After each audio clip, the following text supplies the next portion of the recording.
everyone. Thank you so much for joining. I'm Charlene Corley, VP of Diverse Insights and Partnerships here at Nielsen. And today we're going to have a really fun conversation about how brands have a major opportunity to practice inclusive marketing within women's sports. And to join me in this conversation, we have none other than Tania Haladner, who is the Chief Marketing Officer for the WNBA's Chicago Sky. Tania, welcome. Thank you so much for joining us. Thank you. It's such a pleasure to be here today and really excited about the conversation. Absolutely. Well, the Sky and the league in general have just wrapped up a really remarkable season. And according to Nielsen data, the W has rapidly, grown its fandom, not just this year, but in the last couple of years. And in fact, our sports data showed the league increasing in interest by double digits year over year between 2023 and 24. How do you foresee that growing interest affecting, your long-term marketing plan and sponsorship strategies for the league, but specifically also for the Sky? For sure, it's been a phenomenal year for the WNBA and for the Chicago Sky. We actually saw attendance across the league up 48%, which is really remarkable. And then for the Chicago Sky in particular, our ticket sales were up 125%. I know we like data around here. We quadrupled our merch sales, which is really phenomenal. We saw a ton of new partners come in, and we also saw our viewership demonstrate incredibly strong growth. So just across the board, we're seeing record growth. And of course, that really helps us with our marketing strategies. And I came from the CPG world where it was all about trial and awareness. It's very similar actually in sports marketing. So for us, it's really about driving Chicago Sky brand awareness, driving fan consideration and engagement, and loyalty with fans. And so this growth has really allowed us to tap into those strategies, expand the strategies, and then attract new eyeballs, which then allows us to reinvest in marketing and continue to fuel that momentum. You're certainly speaking the right language around here. We love a data point. And so it's so exciting to hear about across all these different signals and measures how the engagement has increased and continues to increase for the team and for the league. You mentioned our wheelhouse, which is, audience measurement and really just capturing all the records being broken over this past season, including one of the most watched regular season games of the season, which featured the Sky up against the Indiana Fever and well over 2 million viewers. So in what ways can teams leverage those high interest moments from record-breaking draft interest to throughout the season and into the playoffs that deepen that fan engagement you talked about? What's on the agenda? Well, there's no question the NCAA women's game has really helped fuel the growth in the WNBA. We're seeing stars like Caitlin Clark and Angel Reese and Camila Cardoso. It's just been phenomenal. And in fact, some of those numbers that I just quoted really started to drive growth over that period since the draft. So we actually, in the first month since the draft, our merch sales almost equaled 2023 total year sales, which is really remarkable as fans were grabbing those jerseys from Angel and from Camilla. So we expect that to continue. I think what's important here are the rivalries and the stars that we're seeing in the college game, and that translates to the WNBA. So whether we look ahead to Paige Beckers and Juju Watkins, there's so many stars that are coming up and are going to continue to fuel growth in the WNBA. And then it's up to us to really tap into that growth. So as the players come in, they bring new eyeballs. Then we want to try to really tell the stories of the new players that are coming in, as well as our full team. So we actually just hired a new coach, Tyler Marsh from the championship Las Vegas Aces. And he actually talked about players 1 through 12 and each of them playing an important role in the team. And so for us, as we focus on Angel, as we focus on Camila, we also want to tell the stories of all the players on our team, those 12 players, so we can continue to drive growth and loyalty across the Chicago Sky. And then the other piece for us is really these promotional theme games. I think it's been a huge opportunity for us to, tap into themes that matter to our fans. So whether it's, we actually executed the first ever Barbie theme game this year to really champion women in partnership with Mattel and our agency Athlife. We also did the first ever Marvel Superhero Day in not only the WNBA, but also in women's sports. We've done a number of new themes like Sneakerhead Night. We've done one around mental health. We actually focused our year 3 efforts around combating cyberbullying in partnership with Angel Reese. So I think the key here is the new players come in, we tap into that growth, and then we continue to focus on some of those core marketing strategies to drive growth beyond those players and expand across the league. Absolutely. And you touched on one of my favorite themes, which is storytelling. And we're going to get a little bit deeper into that in a minute. But I want to stay here for just a moment and talk a little bit more. You talked about sort of the transition of players from, the college game into the professional game. Let's talk a little bit about the transition of the fan base. And converting that more maybe casual or even new viewer or fan into that season long, off season long brand loyalist. How do advertisers fit into that strategy and help you execute it? And what are some of the other ways? And you talked about some of those theme games really being a great attraction for building the fan base. What else is on the docket there for helping to transition the fans along with the players? Yeah, so just stepping back to the theme games for 1 second, I think what's interesting is that our advertisers and our sponsors can get behind those. So whether it's the Barbie game and we had BMO as our entitlement sponsor, we work really closely with our advertisers to make sure that the themes are fitting their brand objectives and aligning with their consumer bases. And so it really offers a nice chance not only to tap into the diverse fan base of the Chicago Sky and basketball, but also to tap into issues and culturally relevant, important matters that matter to those companies and those brands. So that's number one. We've done a lot of work with paid media as well to really amplify the work that we're doing on social media. That matters to our partners as well. In fact, sometimes we'll do sponsored ads with our advertisers to really boost some of the social media content that we're seeing.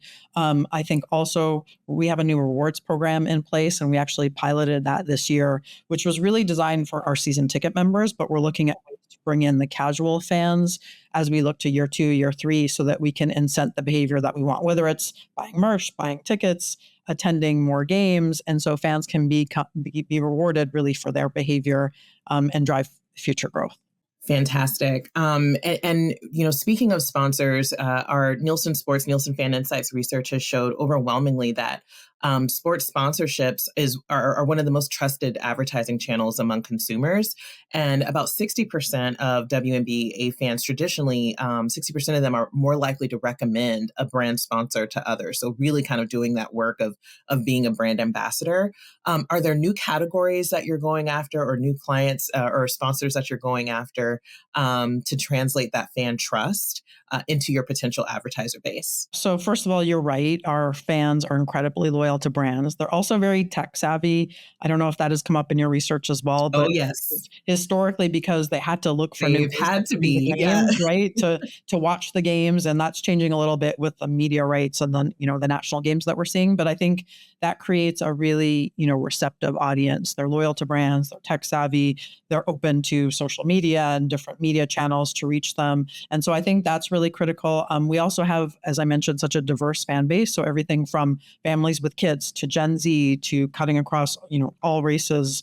Some people are surprised that 60% of our fan base are men. And so it's a nice way to reach that full audience in a very targeted, efficient way. And I think advertisers are starting to see that with a really strong return on their investment. I love that. And again, just the role of data really bringing that to life and kind of debunking some of our own biases around who the fan is and what they're interested in. But yes, that's such a great point about the digital sort of essential nature of that digital behavior, not just to access the game, but also the community, right? Being super valuable for sponsors. Similarly, again, as you just said, that WNBA fans are more likely to engage brands overall. In fact, our data showed they're 1.6 times more likely to follow brands on social media. 44% visited brands' website versus just 36% for the NBA in some of our recent data. And then 1 in 4 went on to buy the brand. So really just moving throughout that funnel based off, the trust they have for the team, the league, and the advertisers that show up to support them. Are there other fan behavior data points that you're looking towards now with, all the influx of new folks and new signals?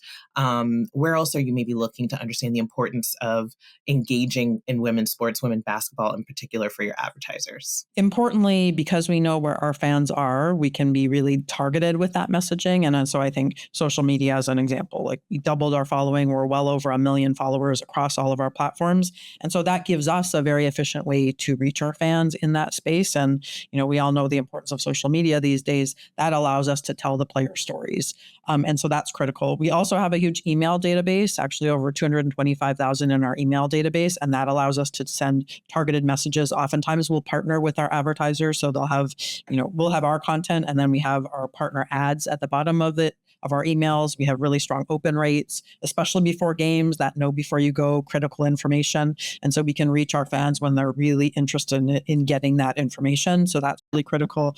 I think using paid media, as I mentioned, as an overlay becomes really important. And we've actually used zip code data to really hone in on where our fans are and make sure that we're delivering targeted messages. So I think that becomes really important. And I know you asked previously about other categories. As we think about, not only basketball, but fashion and beauty and skincare, we're seeing new partners come on board like Olay and different hair care partners. So think of anything that our players care about, we want to tap into. So I mentioned the sneaker night we had earlier. We can bring in, fashion. We have Dick's Sporting Goods as one of our partners. So there's such a whole world of, art, music, fashion, everything as we think about these culturally relevant trends beyond just basketball.